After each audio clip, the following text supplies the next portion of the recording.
Hello everyone, last lecture में हम लोग ताबेरियन थ्योरम 1 देखे थे, जिसमें जो कि इनिशियल वैल्यू थ्योरम के इक्विवेलेंट है। आज हम लोग देखते हैं ताबेरियन थ्योरम का सेकंड स्टेटमेंट। तो ये क्या बोल रहा है कि फंक्शन अगर एफ टी हमारा है जो फंक्शन है वो बाउंडेड है, ठीक है, t greater than equals to 0 के लिए, और एक लिमिट है कि जब limit t tending to infinity f t लें वो एफ इन्फिनिटी ये एग्जिस्ट कर रहा है ये लिमिट। तो हम लोग बोलेंगे कि जब हम लोग एस टेंडिंग टू 0 का जो वैल्यू देखेंगे वो जो एफ टी का वैल्यू है वो टी टेंडिंग टू इन्फिनिटी के इक्वल होगा। तो ये बेसिकली फाइनल वैल्यू थ्योरम है, वो हमें प्रूव करना है। तो हम लोग इसे प्रूफ कैसे करेंगे? तो सबसे पहले जैसे कि ताबेरियन थ्योरम 1 में देखे थे हम लोग s f s minus f infinity का वैल्यू सबसे पहले फाइंड आउट करते हैं। तो हम लोग ये जानते हैं कि since f of s is the Laplace transform of the function f of t, so therefore f of s हमारा जो होगा वो क्या हो जाएगा? So this is 0 to infinity e to the power minus s t f of t d t के equal हो जाएगा। ओके, सबसे पहले हम लोग s f s find out करते हैं। So this is s of F S अगर हम लोग निकालें तो ये हो जाएगा 0 to infinity e to the power minus s t s of f of t and then d t. अब हम लोग क्या करते हैं, ये जो एस टी है इसे हम लोग सब्स्टिट्यूट कर देते हैं, s t is equals to x. तो यहाँ पे जो डी टी हो जाएगा वो हो जाएगा D x upon S. Same चीज जो कि हम लोग ताबेरियन थ्योरम में भी किए थे। So this is 0 to infinity e to the power minus x, और ये बन जाता है हमारा कितना, f of x upon s and then this is d x. तो ये वैल्यू है हमारा एस एफ एस का। अब हम लोग को ये दिखाना है कि इसका अगर लिमिट ले एस टेंडिंग टू इन्फिनिटी तो वो एफ ऑफ इन्फिनिटी के इक्वल होगा। तो हम लोग वैल्यू फाइंड आउट कर लेते हैं कि s f s minus f infinity ये कितना आएगा। तो ये इक्वल होगा 0 to infinity e to the power minus x f of x upon s d of x, and minus क्या करेंगे हम लोग, एफ ऑफ इन्फिनिटी। ठीक है, ताबेरियन थ्योरम 1 में भी सेम चीज़ किए थे, और इसे ये हम लोग देखे थे कि इसे पूरे को हम लोग एक इंटीग्रल में लिख सकते हैं। तो ये हो जाएगा f of x upon s minus f of infinity e to the power minus x d of x. ठीक है, तो ये कैसे लिख सकते हैं हम लोग, रीजन ताबेरियन थ्योरम 1 में देख चुके हैं। ठीक है, अब आगे हम लोग डायरेक्ट बढ़ते हैं। फिर से हम लोग क्या करेंगे, ये जो 0 टू इन्फिनिटी ऐसे 0 to r and then r to infinity में ब्रेक कर लेंगे। सो ये इंटीग्रल हो जाएगा 0 to r f of x upon s minus f of infinity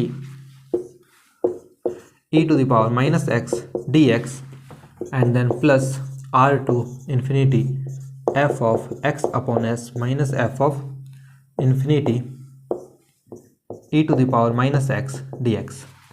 इस इंटीग्रल को I1 बोल रहे हैं, इसे I2 बोल रहे हैं, और इस पूरे को हम लोग इक्वेशन नंबर 1 बोल रहे हैं। और ये वैल्यू कितना का आ रहा है हमारा, S of F s minus f of infinity. यहाँ तक ठीक है? ओके, अब हम लोग क्या करेंगे, I1 और I2 को अलग अलग सॉल्व करेंगे। अब उसे सॉल्व करने के लिए हम लोग देखते हैं जो कंडीशन के मैंने उसे यूज करेंगे। तो यहाँ पे क्या कंडीशन है कि एफ टी जो है हमारा वो बाउंडेड फंक्शन है for t greater than equals to 0।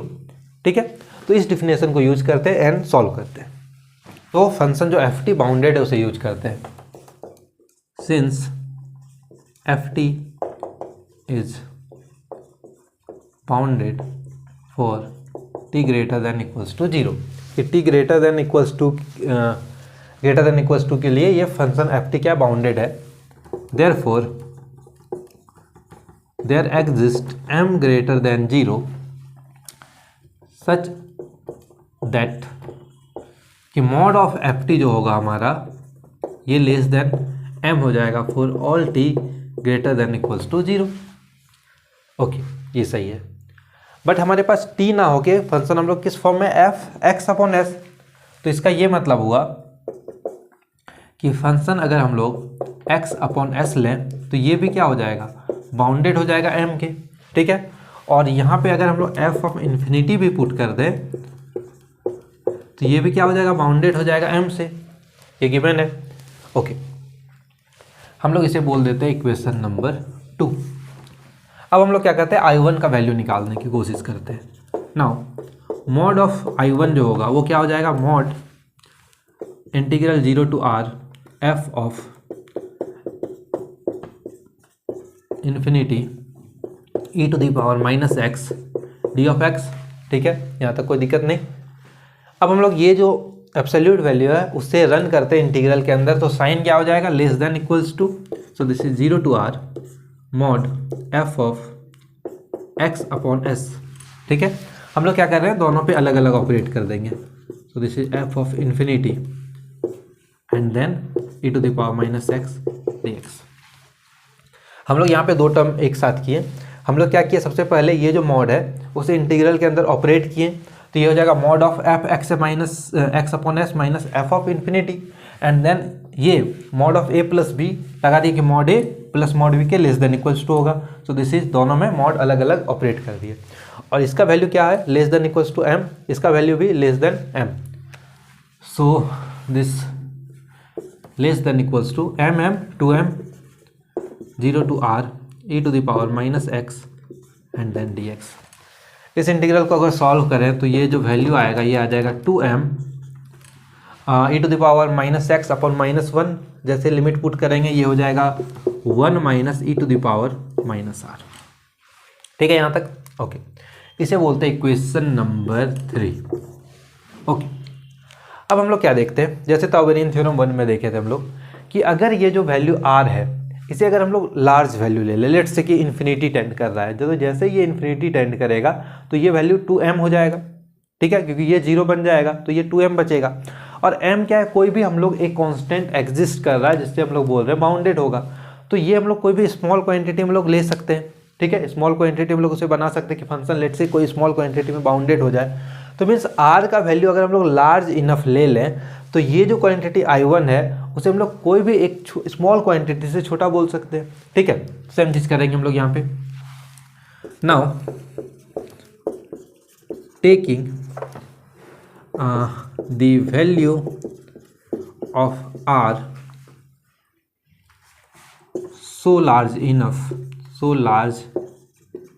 enough that mod of ये जो I1 का मॉड है ये लेस देन हो जाए अपसाइलन अपॉन 2। यहाँ पे अपसाइलन क्या, एक स्मॉल क्वांटिटी है, for all r strictly greater than r1। और यहाँ पे ये भी लिख सकते हैं कि r1 is a very large value, r1 is a very large value. So R1 एक लार्ज क्वांटिटी है, उससे बड़ा हम लोग R ले रहे हैं, उसके लिए बोल रहे हैं कि ये less than epsilon upon 2 hold करेगा। ओके, यहाँ तक ठीक है। सेम चीज़ हम लोग किए थे ताउबेरियन थ्योरम 1 में भी, तो इसे बोल देते हैं इक्वेशन नंबर 4। तो अभी तक हम लोग क्या निकालें, जो फर्स्ट है I1 उसका वैल्यू निकालें फर्स्ट इंटीग्रल का, अभी सेकेंड I2 के लिए बाकी है। इसका लिए हम लोग कैसे करते हैं वो देखते हैं। तो हम लोग ये जो R का वैल्यू R1 है, ये फिक्स वैल्यू को हम लोग लेके चलते हैं, और यहाँ पे अगर हम लोग ये जो S का वैल्यू है उसे चेंज करते हैं, तो देखते हैं कैसे करेंगे इसे। सो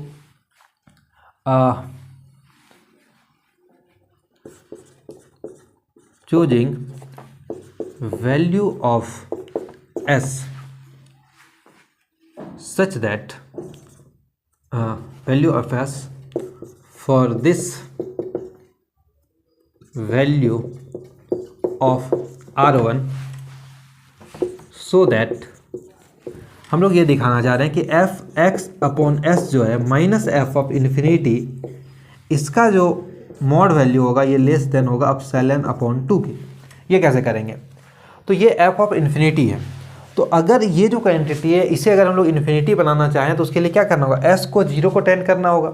एस जैसे ही 0 को टेंड करेगा, क्योंकि एक्स को हम लोग फिक्स कर दे रहे हैं, वो R1 वैल्यू के अकॉर्डिंग है, तो ये तो एक फिक्स वैल्यू है, तो S अगर 0 को टेंड करेगा तो ये हो जाएगा एफ ऑफ इन्फिनिटी, जो कि क्या हो जाएगा, क्वांटिटी 0 हो जाएगा हमारा।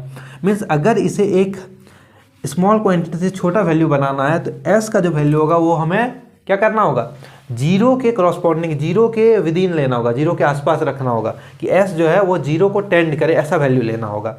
सो ये तब ट्रू होगा जब S का जो वैल्यू है वो 0 के आसपास हो और S को हम लोग क्या करेंगे, एक क्वांटिटी S1 से छोटा लेंगे।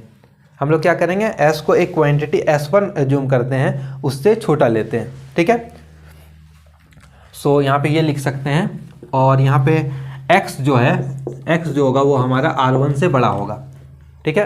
x का जो क्वांटिटी है वो हम लोग R1 से बड़ा ले रहे हैं, क्योंकि इसे इन्फिनिटी बनाना है, तो इसे जितना बड़ा लें और इसे जितना छोटा लें, सेम चीज़ है, ओके।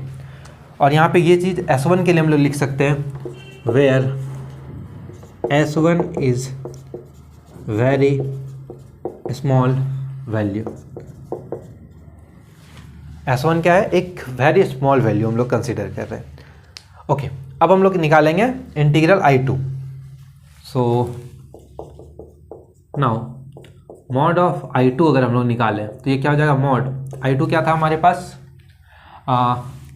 R2 इन्फिनिटी f of x upon s minus f of infinity and then e to the power minus x d of x, यही है हमारा I2, ठीक है। So this less than equals to, integral sign के अंदर mod operate होगा, so this f of x upon s minus f of infinity e to the power minus x dx। यहाँ तक कोई दिक्कत नहीं है। अब हम लोग इसे, ये जो वैल्यू है मॉड का, ऐसे लिखते हैं लेस देन एप्सिलॉन अपॉन 2, तो this further less than epsilon upon 2 r to infinity e to the power minus x dx। और ये कब होगा, जब s का वैल्यू S1 से छोटा हो जाए, जब s का वैल्यू S1 से छोटा हो जाए तब ये चीज़ ट्रू होगा, ओके। इसे अगर सॉल्व करें, so this is less than epsilon upon 2, ये हो जाएगा integral 0 and then e to the power minus r, ठीक है, 0 माइनस माइनस प्लस, ठीक है। और ये हो रहा है 4, ओके, यहाँ तक ठीक है।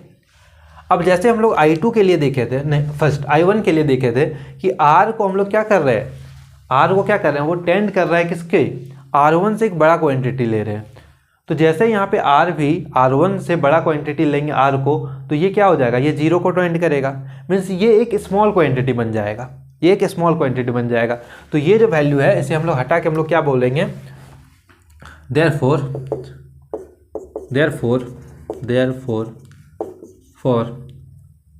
for value of R1 mod of I2 जो है वो लेस देन एप्सिलॉन अपॉन 2 हो जाएगा, और ये तब होगा जब S हमारा S1 को टेंड करेगा। ये इक्वेशन नंबर 5 हो जाएगा आई गेस, ठीक है। क्या किया हम लोग, R का वैल्यू R1 तो हम लोग लेके चल रहे थे, उस वैल्यू के लिए बोले कि ये जो I2 है वो एक स्मॉल क्वांटिटी हो सकता है, 0 के रेंज के आसपास का कोई भी क्वांटिटी हो सकता है, और ये तब होगा जब S S1 से छोटा हो जाए। अब हम लोग ये बोल सकते हैं फ्रॉम इक्वेशन 4 एंड 5 और इक्वेशन नंबर 1 में इन दोनों वैल्यू को अगर हम लोग सब्स्टिट्यूट कर दें, ठीक है, इक्वेशन नंबर 1 में दोनों वैल्यू को सब्स्टिट्यूट कर दें, देयरफॉर 1 इम्प्लाइज, 1 क्या था हमारे पास कि S Fs minus f of infinity, इसका वैल्यू क्या था, I1 प्लस I2 था, हम लोग इसका मॉड ले रहे हैं, तो ये क्या हो जाएगा, less than equals to mod I1 plus mod I2। So this further less than epsilon upon 2 plus epsilon upon 2 which is epsilon, लेकिन ये तब होगा जब s का वैल्यू S1 से छोटा है। S1 क्या है, खुद एक स्मॉल क्वांटिटी, उससे छोटा हो जाए, मीन्स जब s 0 लिमिट को टेंड करे, जब s का लिमिट 0 को टेंड करे तब ये चीज़ होल्ड करेगा। इसका ये मतलब हुआ कि लिमिट s टेंडिंग टू अगर हम लोग 0 ले लें तो s Fs जो हो जाएगा वो f ऑफ इन्फिनिटी के इक्वल हो जाएगा। और f ऑफ इन्फिनिटी है क्या basically, so limit t tending to infinity f of t है। तो ये हमें प्रूफ करना था। तो ये बेसिकली हो गया हमारा फाइनल वैल्यू थ्योरम, ठीक है, कि जब s टेंडिंग टू 0 लेंगे s Fs को तो ये ft हो जाएगा। हम लोग ये जो लिमिट लिए वो कहाँ से लिए, वो इस वैल्यू को देखते हुए ले रहे हैं हम लोग कि s जब 0 को टेंड करे। ओके, ठीक है, तो मिलते हैं फिर नेक्स्ट वीडियो में।